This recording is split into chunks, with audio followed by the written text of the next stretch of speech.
ஜெபம் செய்வோம். அன்பு இரக்கமுள்ள பரலோக பிதாவே, மனமகிழ்ச்சியான இந்த காலை வேளைக்காக நன்றியோடு ஸ்தோத்திரிக்கிறோம். கடந்த இரவு முழுவதும் எங்களை கண்ணின் மணியை போல பார்த்து பாதுகாத்து, இரவில் உண்டாகும் பயங்கரத்துக்கும் பகலில் பறக்கும் அம்புக்கும் இருளில் நடமாடும் கொள்ளை நோய்க்கும் மத்தியானத்தில் பாழாக்கும் சங்காரத்துக்கும் எங்களை விலைக்கு காத்து கிருபைக்காய் ஸ்தோத்திரம். சோதனைக்குள் பிரவேசிக்க பண்ணாமல் தீமை நின்று எங்களை ரட்சித்துக் கொள்ளும் என்று நீர் கற்றுக் கொடுத்த இறைவேண்டலை நாங்கள் சொல்லுகிற பொழுதெல்லாம் எங்களை சோதனைக்குள் பிரவேசிக்க பண்ணாமல் ரட்சித்து வருகிற கிருபைக்காக மக்கள் ஸ்தோத்திரம். ஆண்டவரே, நீர் கொடுத்த நல்ல சுகம், பலன், ஜீவன், ஆரோக்கியம், நீடிய வாழ்வு, எல்லா ஆசீர்வாதங்களுக்காக மக்கள் நாங்கள் நன்றி செலுத்துகிறோம். குடும்பத்தை, பெற்றோர்கள், உடன் பிறந்தவர்களை, நண்பர்களை, பிள்ளைகளை, மனைவி, கணவனை கத்தர் காத்து வருகிற தயவுக்காய் ஸ்தோத்திரம். நீ கொடுத்த வேலை, ஊழியம், நீ கொடுத்த பிஸ்னஸ் எல்லாவற்றிலும் கத்தருடைய கரம் இருந்து நடத்தினதுக்காய் ஸ்தோத்திரம். பிரயாணங்களிலே உடைய கிருபை இருந்ததுக்காய் ஸ்தோத்திரம். வெளிநாடுகளிலே இருக்கிற பிள்ளைகளுக்கும் தம்பதியர்களுக்கும் நீ கொடுத்த பாதுகாப்புக்காக ஸ்தோத்திரம். விசாக்காக நன்றி, பிஆருக்காக நன்றியோடு ஸ்தோத்திரிக்கிறோம். இந்த நாளிலும் கூட கர்த்தாவே, பிறந்த நாளை, திருமண நாளை அனுசரித்து நம்முடைய பிள்ளைகளுக்காகவும் நன்றி செலுத்தி ஸ்தோத்திரிக்கிறோம். காலையில் எழுந்தவுடனே நம்முடைய சமூகத்திலே நான் விழுந்து பணிந்து முனிந்து நோக்கி பார்க்கும் பொழுது நான் யாரிடத்திலும் பணிய வேண்டிய அவசியமில்லை, யாரிடத்திலும் கேட்க வேண்டிய அவசியமில்லை, யாரிடத்திலும் இறைஞ்ச வேண்டிய அவசியமில்லை. கத்தர்களுக்காக யாவையும் செய்து முடிக்கிறதே. எங்கள் குற்றங்கள் குறைகளை ஒரு விஷயம் மன்னித்து இந்த நாளை நாங்கள் தொடங்கும் முன்பு பரிசுத்தமாய் தொடங்கி பரிசுத்தமாய் முடிக்க உதவி செய்யும். இயேசுவின் நாமத்தில் ஜெபிக்கிறோம் நல்ல பிதாவே, ஆமென். சில பாடல்களை தெரிந்த பாடல் தான் நாம் பாடுவோம். அல்லேலூயா, கர்த்தரை ஏகமாய் துதியுங்கள், அவர் நடத்தும் செயல்கள் எல்லாம் பார்த்தோரை துதியுங்கள், வல்லமையாய் கிரியை செய்யும் வல்லோரை துதியுங்கள், எல்லோரையும் ஏற்றுக்கொள்ளும் இயேசுவை துதியுங்கள், ராஜாதி ராஜனாம் இயேசுராஜன் பூமியில் ஆட்சி செய்வார். அல்லேலூயா, அல்லேலூயா, தேவனை துதியுங்கள், தம்புரோடும் வீணையோடும் கர்த்தரை துதியுங்கள், இரத்தத்தினால் பாவம் அதை போக்கினார் துதியுங்கள், அக்கினியே கல்மழையே படைத்தோரை துதியுங்கள், அக்கினியாய் கல்மனதை உடைத்தோரை துதியுங்கள், ராஜாதி ராஜனாம் இயேசுராஜன் பூமியில் ஆட்சி செய்வார். அல்லேலூயா, அல்லேலூயா, தேவனை துதியுங்கள். கைகளை உயர்த்தி ஆண்டவரே, ஆவியாகி எங்கள் மேல் கிருபையாயிரும். யோசபாத்தை போல நிற்க பலன் இல்லை ஆண்டவரே. எங்கள் கண்கள் மையை நோக்கி கொண்டிருக்கிறது என்று நாங்கள் ஜெபிக்கிறோம். மோசேயை போல விதிமில எங்களை மேற்கொள்ள நம்முடைய பலத்தை தாங்க ஆண்டவரே. நாங்கள் மேற்கொள்ள பலத்தை தாங்க என்று வேண்டுதல் செய்கிறோம். பேதுருவை போல நிற்கிறோம், மார்த்தாளை போல பாதத்திலே விழுகிறோம். 18 வருஷம் ஆலயத்திலே அமர்ந்திருந்தவளுக்கு நீ செய்ததை எங்களுக்கு செய்யும்படியாக ஜெபிக்கிறோம். 38 வருடம் படுத்திருந்தவர்களே எழும்பி நடவென்று சொன்னீங்களே, அப்படி எங்களுக்கு நடக்க செய்யும்படி இப்படி சமூகத்தில் நாங்கள் மன்றாடுகிறோம். 12 வருடமாய் பெரும்பாடுள்ள பெண்ணுக்கு கொடுத்த சுகத்தை போல எங்களுக்கு கொடுக்கும்படியா, கண்கள் இல்லாதவர்களுக்கு கண்கள் கொடுத்து நீ நடத்தினது போல எங்களை நடத்தும் சுவாமி. மரண இருளின் பள்ளத்தாக்கில் இருக்கிறவளை உயிரோடு எழுப்பி நெறிந்த நாணனை முறியாமல் மங்கி எரிகிற திரி அணியாமல் காத்துக்கொள்ளும். உங்கள் சரீரத்தில் புதிய சுகத்தை என்று தாரும். வார்த்தையை தியானிக்கும் பொழுது கர்த்தருடைய பிரசன்னம் ஒரு மத்தியிலும் இறங்கி வரட்டும். இயேசுவின் நாமத்தில் ஜெபிக்கிறோம் நல்ல பிதாவே, ஆமென். பிரியமானவர்களே, நாம எலியாவின் ஜெபத்தை பார்த்தோம். ஓரளவுக்கு எலியாவின் வாழ்க்கையை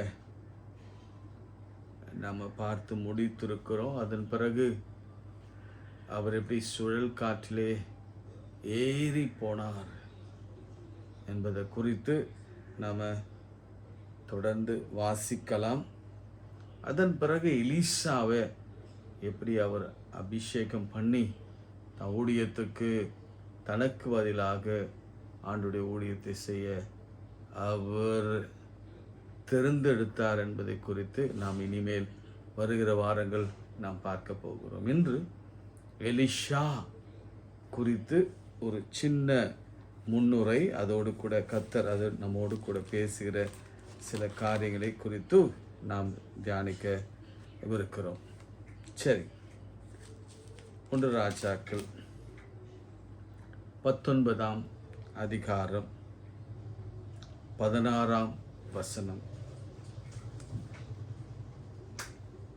பின்பு நிம்சியின் குமாரனாகிய யெகூவை இஸ்ரவேல் மேலே ராஜாவாக அபிஷேகம் பண்ணி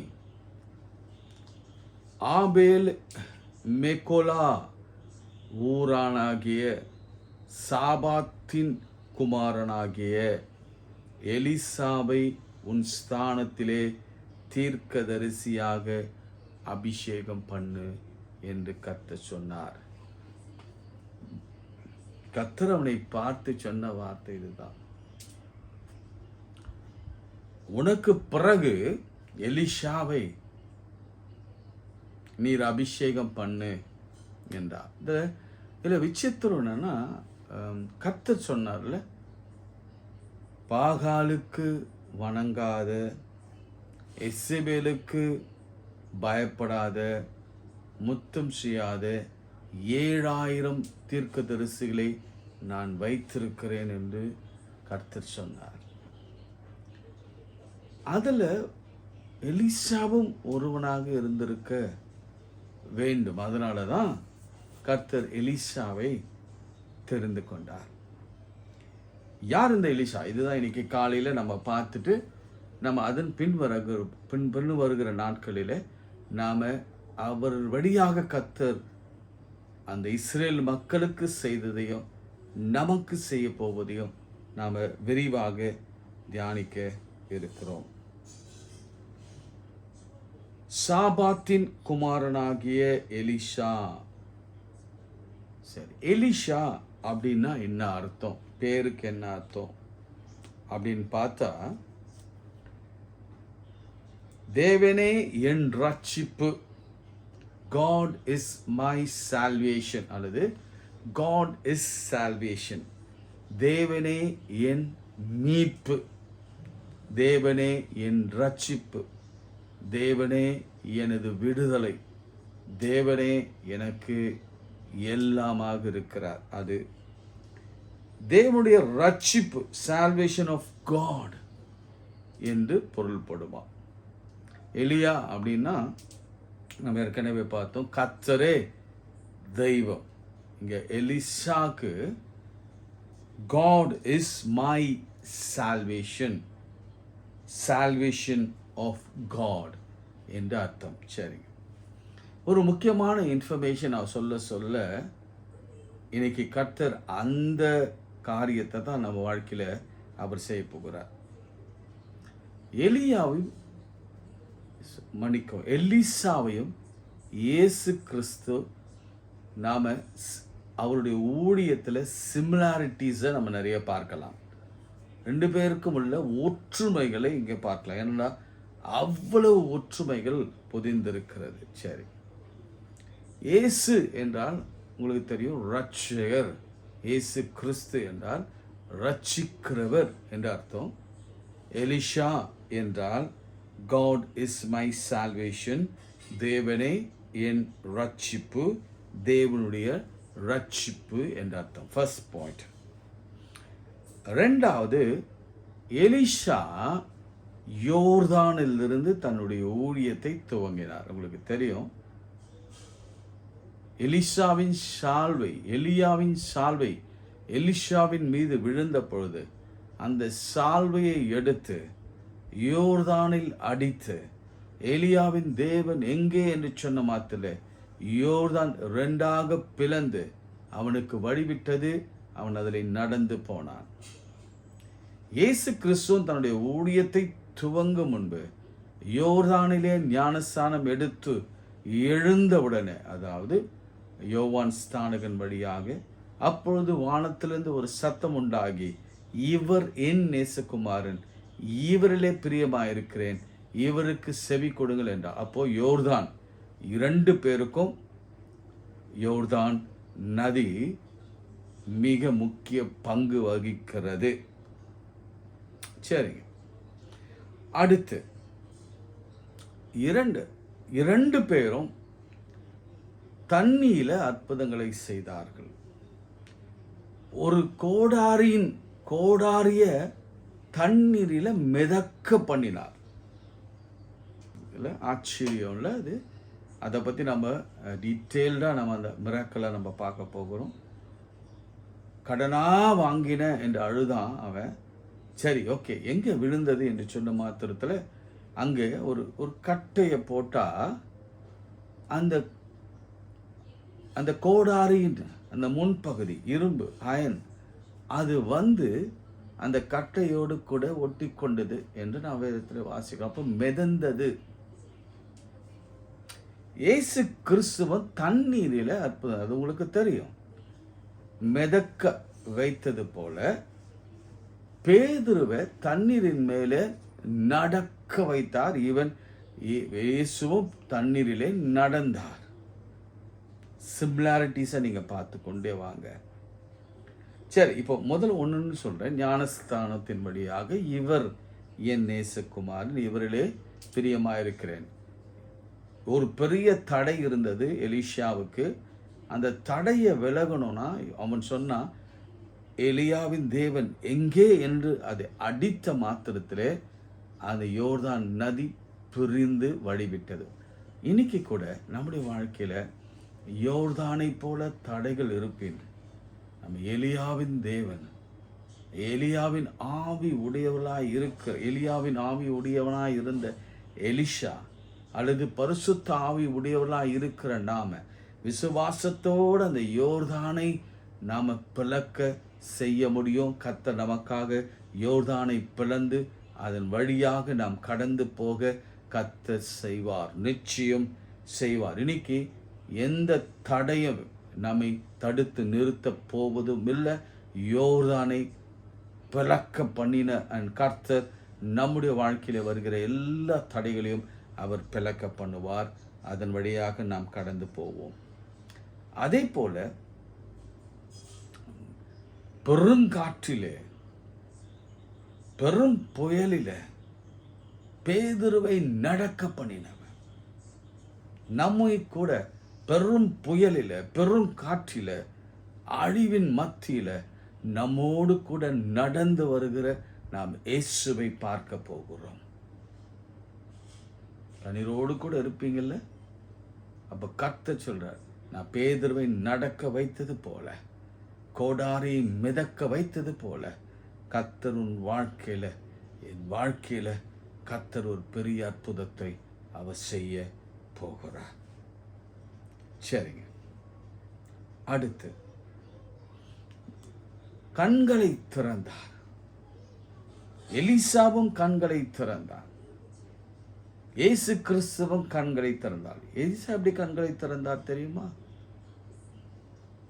வேலைக்காரனை கூப்பிட்டு சொல்றாரு. வேலைக்காரன் பயந்தான். ஏன்னா நம்மளை சுற்றிலும் எதிர்கள் நிற்கிறார்கள் என்று பயந்தான். அப்போ ஒரு வேண்டுதல் செய்தான், கர்த்தாவே இவன் பார்க்கும்படி இவன் கண்களை, ஆவிக்குரிய கண்களை திறந்தருளும் என்று சொன்ன மாத்திரத்தில் இவர்களை சுற்றிலும் அக்னிமயமான ரதங்களோடு கூட குதிரைகளை இருக்கிறதை இவன் பார்த்தான். அதுல முக்கியமான விஷயம்னா எலிஷா அதை பார்க்க அந்த அந்த அளவுக்கு அவரிடத்துல கர்த்தருடைய வல்லமை வெளிப்பட்டது. எப்படி? பியாண்ட் ஒரு ஹியூமன்ல இருக்கிற அந்த பவரை காட்டிலும் ஒரு மேலான பரிசுத்தாவின் வல்லமையின் பவர் அவனுக்குள் இருந்தபடினால தான் இவை எல்லாம் பார்க்க நேர்ந்தது. இன்னைக்கு கூட நான் உங்களுக்கு சொல்கிறேன், நம்மை சுற்றிலும் எதிரிகள் இருக்கிறாங்க, விரோதிகள் இருக்கிறாங்க, நிறைய எதிராளிகள் இருக்கிறாங்க. நம்மை சுற்றிலும் வியாதிகள், பலவீனங்கள் இருக்கிறது, போராட்டங்கள் இருக்கிறது, வன்கண்கள் இருக்கிறது. நமக்கு விரோதமாய் சூனியம், மந்திரவாதம், தந்திரங்கள் செய்கிறார்கள் என்று நீங்கள் பயந்து கொண்டிருந்தாலும் இன்றைக்கு கர்த்தருடைய வார்த்தை எலிஷாவின் வாழ்க்கையிலிருந்து வருகிறது. உன் கண்களை கர்த்தர் திறக்க போகிறார், நம்முடைய கண்களை திறக்க போகிறார். நம்மை சுற்றிலும் அக்னிமயமான ரதங்களோடு கூட குதிரைகள் கர்த்தர் காவலுக்கு வைத்திருக்கிறார். ஆமென். ஆனால் லிட்ரலி இயேசு கிறிஸ்து நிறைய பார்வையற்றவர்களுடைய கண்களை அவர் திறந்தார். யாராலும் குணமாக்க முடியாத குஷ்ட ரோகத்தை 2 பேரும் குணமாக்கினாங்க. நாகமான் குஷ்ட ரோகத்தை எலிஷா குணமாக்கினார். இயேசு கிறிஸ்து 10 குஷ்ட ரோகிகளை குணமாக்கினார். அநேக குஷ்ட ரோகிகளை ஆண்டவர் தம்முடைய ஊழியத்தில் குணமாக. இன்னைக்கு கூட ஒருவேளை யாராலும் குணப்படுத்த முடியாத கேன்சராக, இருதய சம்பந்தமான, சிறுநீரக சம்பந்தமான, ஸ்கின் அலர்ஜி ஆக, எலும்பு சம்பந்தமான ஆப்ரேஷன் பண்ணி தான் ஆகணும், கால் எடுத்து தான் ஆகணும் என்று ஏதோ ஒரு ரிப்போர்ட் வந்திருக்கலாம். உங்கள் குடும்பத்தை விட்டு அது பிரிந்து இருக்க வேண்டிய சூழல் கூட வந்திருக்கலாம். ஆனால் கர்த்தருடைய வார்த்தை இந்த காலை வெளியில எலிஷாவின் வழியாக வருகிறது. இல்லை, எலிஷாவின் தேவன், எலியாவின் தேவன் இயேசு கிறிஸ்து நம்மோடு கூட இருக்கிறதுனால எப்பேற்பட்ட வியாதியானாலும் கர்த்தர் தம்முடைய தழும்புகளாலே குணமாக்க வல்லவராக இருக்கிறார். அவரே நம் பரிகாரியான கர்த்தர். எகிப்தில் வரப்பண்ணின ஒரு வாதியம் நான் உனக்கு வரப்பண்ணேன், நானே உன் பரிகாரியான கர்த்தர் என்று யெகோவா ரஃபா என்று தம்மை அவர் வெளிப்படுத்தினார். 5 அப்பம் 2 மீன 7 அப்பங்களை பெருக பண்ணினது போலவே எலியாவும் அப்பங்களை பெருக பண்ணினார். அதையும் நம்ம பார்க்க போகிறோம். இன்றைக்கு ஒருவேளை ஃபினான்ஷியலாக நம்ம பல விதமான குறைபாடுகளோடு கூட இருக்கலாம். சிஷ்யர்கள் சொன்னாங்க இது போதாதே, எலிஷா இடத்துல சொன்னாங்க இது போதாதே. ஆனால் கர்த்தரிடத்துல எலிஷா கைகளில் கர்த்தரதை ஆசீர்வதித்த பொழுது அநேகர் சாப்பிட்டு திருப்தி அடைந்து மீதம் எடுத்தால் இந்த மாதம் அப்படி ஒரு கிருபையை கர்த்தர் கொடுத்து நம்முடைய எல்லா தேவைகளையும் சந்தித்து நம்முடைய ஃபிசிக்கல் தேவைகளை, நம்முடைய ஃபினான்ஷியல் தேவைகளை நிச்சயம் அவர் சந்திக்க வைத்து நம்ம மீந்து எடுக்கும்படி கர்த்தர் உதவி செய்வார்.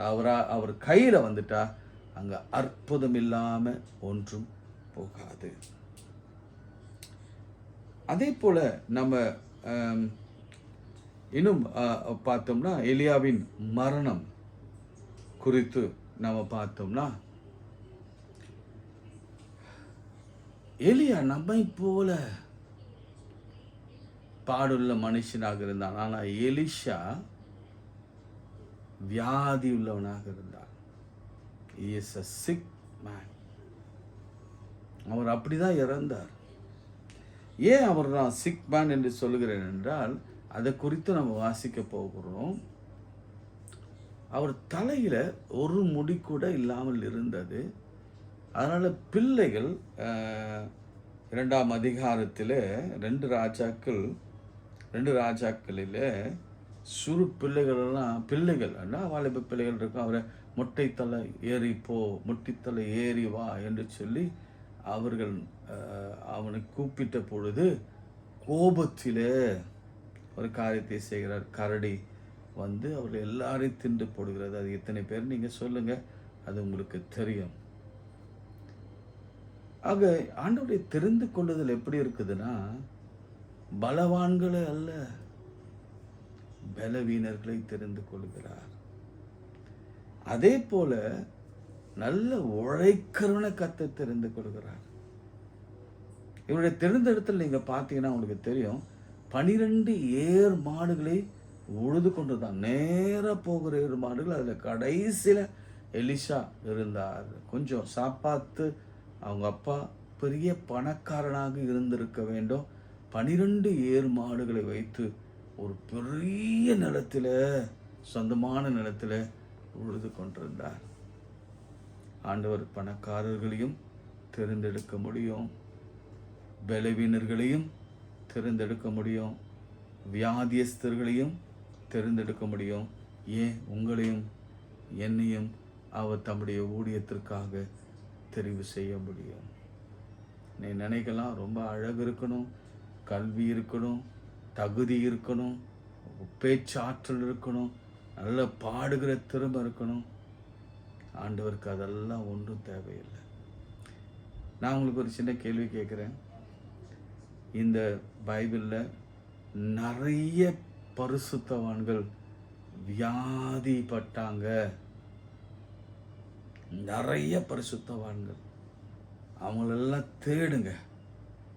பைபிளில் ஆரம்பத்திலிருந்து எண்டு வரைக்கும் பலவீனப்பட்டவங்களை தேடுங்க. ஏன்னா கர்த்தர் அந்த பலவீனர்களை தான் தம்முடைய ஊழியத்துக்கு தெரிவு செய்து அந்த பலவீனத்தின் மத்தியில் அவருடைய பலத்தை கொடுத்து அநேக அற்புதங்கள் அடையாளங்களை செய்தார். ஃபார் எக்ஸாம்பிள் பவுல் நம்ம சொல்லலாம். முள் கொடுக்கப்பட்டிருந்தது, ஆனால் கர்த்தர் சொன்னார், என் கிருபை உனக்கு போதும், உன் பலவீனத்திலே என்னுடைய பலன் பூர்ணமாய் விளங்கும். அதன் மத்தியில் ஆயிரம் மக்களை ஆண்டவர் பக்கம் திருப்பினான். எத்தனை 1000 மைல்கள் பிரயாணத்தை மேற்கொண்டு ஒவ்வொரு மாசமும் ஒவ்வொரு வருஷமும் ஒவ்வொரு இடத்திற்கு போய் அந்த இடம் முழுவதையும் ஆண்டவருக்காக ஆதாயப்படுத்தினான். ஆண்டவராலே பலவீனம். ஏன்னா அவன் கண்களிலே அவ்வளவு பெரிய முள், கண் தெரியாது, கண்களிலே எப்பொழுதும் சீர் வழிந்து கொண்டிருக்கும் என்று சொல்கிறார்கள், கண்களிலே நீர் வழிந்து கொண்டிருக்கும் என்று சொல்கிறார்கள். அப்படிப்பட்டவனை கர்த்தர் தெரிந்து கொண்டார். ஏன்னா இங்கே எலிஷாவு கூட வியாதிப்பட்டு மரித்தான். அவனை அடக்கம் பண்ணினார்கள். 1 வருஷம் கழித்து ஒரு வாலிபனை அந்த கலரில் போடும் பொழுது எலிஷாவுடைய எலும்பு பட்டு, எலிஷாவின் அந்த எலும்பு சரீரத்தை பட்டு அந்த வாலிபன் உயிரோடு வந்தான். இயேசு எப்படி கம்பேர் பண்ணலான்னா, இன்னும் அவரை நம்புறவங்க இறந்தாலும் பிழைப்பாங்க, உயிரோடு வருவாங்க. மரணத்தை ஜெயமாக விழுங்குகிறவர். அவர் உயிரோடு இருக்கும் பொழுது அநேகர் உயிரோடு எழுப்பினார், இறந்தவர்களை உயிரோடு எழுப்பினார். அவர் இறந்த பிறகும் இன்றும் மரிக்கிற தருவாயில் இருக்கிறவர்களை உயிரோடு எழுப்புகிறார்.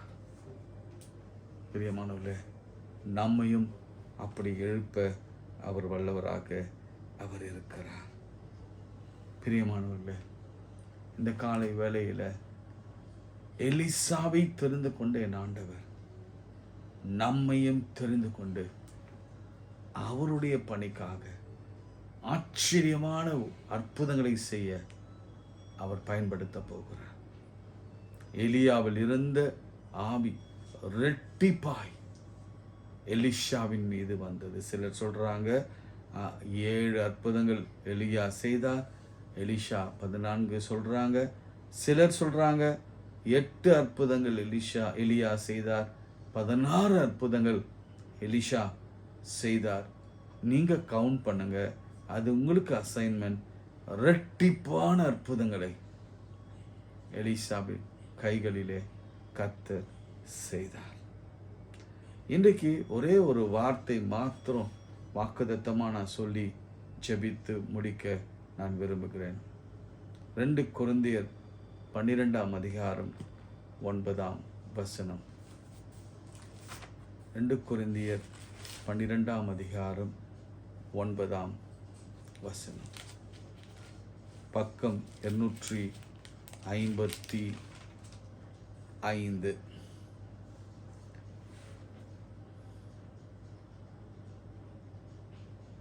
ஒன்பதாம் வசனம். அதற்கு அவர், என் கிருபை உனக்கு போதும். பிரியமானவர்களே, இன்றைய கர்த்தருடைய வார்த்தை வருகிறது. நாம இத்தனை அற்புதங்கள் நான் சொன்னேன், இயேசு கிறிஸ்து செய்த எல்லா அற்புதங்களிலும் நம்ம எலிசாவின் அற்புதங்களை பார்க்கலாம். எலிசா செய்த எல்லா அற்புதங்களிலும் இயேசு கிறிஸ்துவின் அற்புதங்களை பார்க்கலாம். அப்படிப்பட்ட சூழ்நிலையில கர்த்தர் சொல்கிற வாக்கு தத்துவம் என்னன்னா, என் கிருபை உனக்கு போதும், பலவீனத்திலே என் பலன். உன்னுடைய பலவீனத்தில, சுகவீனத்தில, உன்னுடைய வியாதியில என்னுடைய பலன், உன்னுடைய வறுமையில என்னுடைய பலன் பூரணமாய் விளங்கும் என்றார். பூரணமாய் விளங்கும் என்றார். இன்னைக்கு அதான் சொல்றாரு. நீ பலவீனம், அந்த பெண்ணை பார்த்து சொல்றாரு, இனி பலவீனத்திலிருந்து நீ விடுதலையாக்கப்பட்டாய். இன்றைக்கு நிறைய பேரை பார்த்து சொல்றார், இனி நீ பலவீனத்திலிருந்து விடுதலையாக்கப்பட்டாய். அது மாத்திரமல்ல, கிறிஸ்துவின் வல்லமை என்மேல் தங்கும்படி என் பலவீனங்களை குறித்து நான் மிகவும் சந்தோஷமாக மேன்மை பாராட்டுவேன். கிறிஸ்துவின் வல்லமை என்மேல் தங்கும்படி. அவருடைய வல்லமை நம்மேல் இருக்கிறது. நம்மை அது பலப்படுத்தும், நம்மை திடப்படுத்தும், நமக்கு ஆரோக்கியம் தரும், நம் தேவைகள் அனைத்தையும் சந்திக்கும். பிரியமானவர்களே, நம் ஆண்டவர் கர்த்தர், அவர் சர்வ வல்லவர். எலியா யோசித்தா நம்மை விட்ட வேறு யாரும் இல்லை. ஆனா எலியா எடுத்துக்கொண்டப்பட்ட பிறகு எலியாவை காட்டிலும் 2 மடங்கு அற்புதங்களையும் அடையாளங்களையும் எலிஷா, அதுவும் பலவீனப்பட்டவன், அவன் செய்து கர்த்தருடைய நாமத்தை வைராக்கியமாய் விளங்க பண்ணினான். எல்லா இஸ்ரவேலின் இருதயங்களையும் கர்த்தருக்கு முன்பாக திருப்பினான். இன்றைக்கும் கூட ஒருவேளை பலவிதமான போராட்டங்களோடு, பலவீனங்களோடு, சுகவீனங்களோடு, ஆரோக்கியம் இல்லாம, ஏன் ஆண்டவரே இந்த வாழ்க்கை இந்த வேதனையோடு இருப்பீங்கன்னா, இன்று முதல் நான் உங்களுக்கு சொல்கிறேன், வருகின்ற நாட்கள் எலியாவின் வழியாக செய்த அற்புதங்கள் உங்கள் குடும்பத்திலே செய்யப்படும். எலிஷாவின் வழியாக செய்த அற்புதங்கள், அதே அற்புதங்கள், அதை விட மேலான அற்புதங்கள் உங்கள் குடும்பத்தில் செய்யப்படும். இயேசுவின் காலத்தில் செய்த அற்புதங்கள் உங்கள் வாழ்க்கையிலே செய்யப்படும். இது அற்புதத்தின் காலம், இந்த அற்புதத்தின் மாதம், இந்த அற்புதத்தின் வாரம். ஏனென்றால் நாம் இந்த ஜெபத்தை குறித்தோம், நம்ம முழங்கால் படிட்டு ஜெபிக்கிறதையும், கண்ணீரோடு ஜெபிக்கிறதையும், கருத்தாய் ஜெபிக்கிறதையும் குறித்து நாம விதானித்து கொண்டிருக்கிற பொழுது கர்த்தர் வல்லமையாய் இறங்கி அநேக அற்புதங்களை செய்தாதான் அநேக சாட்சிகள் எழும்புவாங்க. அது உங்களுடைய சாட்சியாக இருக்கும். ஒவ்வொரு நாளும் அற்புதங்களை அவர் செய்து கொண்டே இருக்க போகிறார். நீ வருகிற காலங்கள் எல்லாம் நாம் அற்புதத்தை காணப்போகிறோம். ஃபினான்ஷியலா, பிசிக்கலா, எமோஷனலா நம்ம அற்புதங்களை பார்க்க போகிறோம். திருமண காரியங்களில ஒரு பெரிய அற்புதம், வேலை வாய்ப்புகளில பெரிய அற்புதம், குழந்தை பெறுவதில பெரிய அற்புதம், வியாதிகளிலே பெரிய அற்புதம். எந்த வியாதி தீராது என்று டாக்டர்கள் சொன்னாங்களோ அந்த வியாதியை சுகப்படுத்தி அந்த வியாதியிலிருந்து கர்த்தர் விடுதலை கொடுத்து அநேகரை சாட்சியாய் நிறுத்த போகிறார். நாம் ஜெபம் பண்ணலாம்.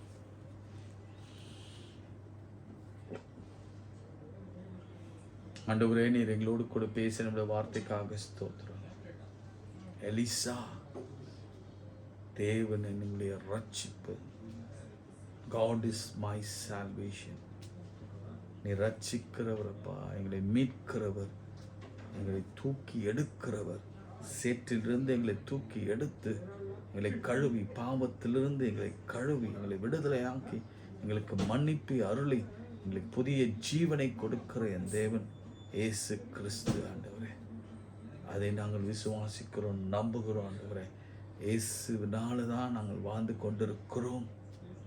அவரால் தான் நாங்கள் பிழைத்து கொண்டிருக்கிறோம் என்பதை நாங்கள் உறுதியாக நம்புகிறோம். இன்றும் கூட பலவிதமான தேவைகளோடு கூட நம்முடைய சமூகத்தில் இருக்கிற ஒவ்வொரு பிள்ளைகளுக்காக ஜெபிக்கிறோம். விசேஷமாய் நேற்று தினத்தில் வனிதா என்கின்ற ஒரு சகோதரி பலவீனப்பட்டு மருத்துவமனையில் அன்கான்ஷியஸாக இருக்கிறாங்க. இயேசுவின் நாமத்தில் ஜெபிக்கிற அந்த வேலையில் கான்ஷியஸ் வரட்டும் நாமத்தினால, இயேசுவின் நாமத்தினால. ஏன் இந்த அற்புதங்கள்லாம் தியானிக்கிறேன்னா, இயேசுவால் ஆகாத காரியம், என் கர்த்தரால் கூடாத காரியம் உலகத்தில் ஒன்றும் இல்லை. அவர் ஒரு குறிப்பிட்ட மக்களுக்கு மாத்திரம் செய்கிற தேவன் அல்ல. அவர் எல்லாருக்கும், யாரெல்லாம் நம்புகிறாங்களோ விசுவாசிக்கிறாங்களோ அவர் எல்லாருக்கும் அற்புதம் செய்கிற. நம்ம விசுவாசிப்போம். இந்த வனிதா கண் விழிக்கணும். வயலட் அவருடைய ஸ்கின் டிசீஸ், அவருடைய ஃபீவர் இயேசுவின் நாமத்தினாலே குணமடையட்டும். இன்னும் கூட பலவிதமான வியாதிகளோடு கூட பலவீனத்தோடு கூட ஜெப குறிப்பு எழுதியிருக்கிற ஒவ்வொரு பிள்ளைகளுக்கு வாழ்க்கையில் அற்புதங்கள் நடக்கட்டும். ஏனென்றால் நீர் அற்புதம் செய்கிறவராகவே சுற்றி திரிந்து ஒரு பெரிய டிரான்சிஷன். எலியா செய்த அற்புதங்கள் வேறு, ஆனால் எலிசா செய்த அற்புதங்கள் நிறைய சுகமாக்கும் அற்புதங்கள். குஷ்டரோகிகளை சுகமாக்கினார். அவர் செய்த அற்புதங்கள் எல்லாம் வித்தியாசமான கோணங்களிலே கர்த்தர் செய்து கொண்டே வந்தார். ஆச்சரியமான அற்புதங்களை அவர் செய்தார். கர்த்தர் அவர் வழியாக செய்தார். அப்படியே புதிய அற்புதங்களை நாங்கள் கேட்பதற்கும் வேண்டுவதற்கும் மேலாக எங்கள் நினைவுகள் எல்லாம் ஒன்றுமில்லை ஆண்டவர், உம்முடைய நினைவுகள் மாத்திரம் மேலானவை. இந்த எலிசாவின் அற்புதங்களை நாங்கள் தியானிக்கிற பொழுது ஒரு பெரிய மாறுதல் எங்கள் விசுவாச வாழ்க்கையில வரட்டும் அப்பா. அதோடு கூட நாங்கள் இயேசுவின் அற்புதத்தை தொடர்பு படுத்தி நாங்கள் பார்த்து உமக்கு நாங்கள் நன்றி செலுத்த கர்த்தர் உதவி செய்யும். யோர்தானை பிளந்து எலியாவின் தேவன் எங்கே என்று சொன்ன மாத்திரத்தில் யோர்தான் பிரிந்து வெளிவிட்டது போல கர்த்தர் எங்களுக்காக யாவையும் செய்து முடிப்பீராக. எங்களுக்கு விரோதமாய் எழும்புகிற ஒவ்வொரு ஆயுதமும் வாய்க்காதே போகட்டும். எத்தனை ராஜாக்கள் கூடியிருந்தாலும் எங்களை சுற்றிலும் அக்னிமயமான ரதங்களோடு கூட குதிரைகளோடு கூட நிற்கிற உம்முடைய தெய்வ தூதர்களை எங்கள் கண்கள் காணட்டும். எங்கள் தேவைகள் சந்திக்கப்படட்டும் அப்பா. எங்கள் கடன்கள் மாறட்டும். எங்கள் விருப்பங்கள் நிறைவேறட்டும். நானும் கூட நிறைவேற்றின கிருபைக்காய் ஸ்தோத்திரம். எங்கள் பிள்ளைகளுக்காக ஜெபிக்கிறோம். அவளுக்கு ஒரு நல்ல வேலை வாய்ப்புகளை ஏற்படுத்தி தாங்க. நல்ல எதிர்காலத்தை தாங்க. நல்ல திருமண வாழ்க்கை தாங்க. படிக்கிற பிள்ளைகளுக்கு ஜெயத்தை கர்த்தர் கொடுங்க. ஆண்டவரே, எங்கள் பாவங்கள் குற்றங்கள் எல்லாவற்றையும் ஒரு விஷயம் மன்னித்து, அது ஒருவேளை தடையாக இருந்தால் அந்த தடைகளை எல்லாம் நீக்கி போட்டு இனி நாங்கள் பாவம் செய்யாதிருக்க இந்த தீமை நின்று எங்களை விலக்கி ரட்சித்துக் கொள்ளும். எங்கள் சோதனைக்குள் பிரவேசிக்க பண்ணாமல் தீமை நின்று ரட்சித்துக் கொள்ளும் என்று எங்கள் குடும்ப வேண்டுதலில் நீ கற்றுக் கொடுத்தீர். அப்படி ரட்சித்துக் கொள்ளும் ஆண்டவரே. இன்றைக்கும் கூட ஏதோ தேவையோடு கூட நம்முடைய பிள்ளைகள் கண்ணீரோடு இந்த பாதத்தில் திருமணத்துக்காக காத்திருக்கிற. என் பணம் எங்கிருந்து வரும் தெரியல, எதிர்காலம் எப்படி நடக்கும் தெரியல, போகும் பிரயாணம் எப்படி வாய்க்கும் தெரியல, திருமணம் எப்படி நடக்கும் தெரியல, யார் பெண் கொடுப்பா தெரியல, யார் மாப்பிள்ளை கொடுப்பா தெரியல, எப்படி குழந்தை பிறக்கும் தெரியல. இப்படி பலவிதமான கன்ஃபியூஷனோடு இருக்கிற பிள்ளைகளுக்கு கர்த்தர் என்று ஒரு தீர்க்கமான பதிலை கொடுத்து, நான் சர்வ வல்லவர், நான் மாறாதவர், நான் செய்ய நினைத்தது ஒருபோதும் தடைப்படாது என்று சொல்லி இந்த பிள்ளைகளுக்கு அற்புதங்கள் அடையாளங்கள் செய்யுங்க ஆண்டவரே. இயேசுவே, நீர் அதுக்காக தான் வந்தீரப்பா. அதை நிறைவேற்றி எங்களை சாட்சியாக நிறுத்தி இதை கூட இந்த நாளில் நீ செய்ய போகிறதே நாங்கள் அநேகருக்கு சாட்சியாய் நிற்க உதவி செய்யும். நம்முடைய பிள்ளைகள் இந்த ஜெபத்தோடு கலந்து கொண்டிருக்கிற ஒவ்வொரு பிள்ளைகள் அது தங்களுக்கென்றே வைத்துக் கொள்ளாமல் இந்த நல்ல செய்தியை மற்றவர்களோடு கூட பகிர்ந்து கொள்ளுகிற கிருபையை தந்து இது ஆர்வத்தை ஊற்றுங்க. இன்னும் எலிஷாவை பற்றி நான் என்ன கற்றுக்கொள்ள போகிறோம், இன்னும் இயேசுவை அதோடு ஒப்பிட்டு எப்படி பார்க்க போகிறோம், எலியாவின் ஊழியத்தின் பிற்பகுதி என்ன, எலியா திரும்ப உயிரோடு ஒரு இடத்துல வந்தாரே, அவர் எந்த இடத்துல வந்தார் என்பதெல்லாம் குறித்து உங்களுடைய வேதத்தை ஆராய்ந்து பார்க்கிற கிருபை தார். இயேசுவின் நாமத்தில் ஜெபிக்கிறோம் நல்ல பிதாவே, ஆமென். நமது ஆண்டவராகிய இயேசு கிறிஸ்துவின் கிருபை, பிதாவாகிய தேவனுடைய அன்பு, பரிசுத்தாவின் ஐக்கியம் நம் அனைவரோடும் மீண்டும் மீண்டும் சதாக்கள் நிலைத்திருப்பதாக. ஆமென்.